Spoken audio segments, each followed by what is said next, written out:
кыздарга ушул проект абдан керек да, өзүн өнүктүргөнгө дагы, анан кийин өзүнүн турмушунда жеңил болуш үчүн керек. Мен өзүмө дайыма мындай эксперимент кылып көргүм келет да, ошол кыз мисалы башкача болуп келет да проектке чейин.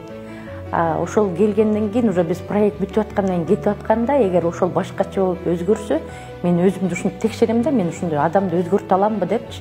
Ошол өзгөрүп анан кетип атса, мен ошого мындай өзүм канагаттанам да, мен дагы бирөөнүн жашоосун өзгөртө алат экенмин деп.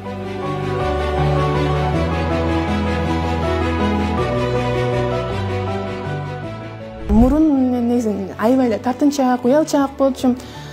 Негизинен даже үй тапшырманы тапшырганда дагы аябай уялып өзүм кысылып, азыр мынтип айтсам эмне болот, туура эмес болуп калса эмне болот деп берчимин да, көп өзүмдү жеп койчумун ичименчи.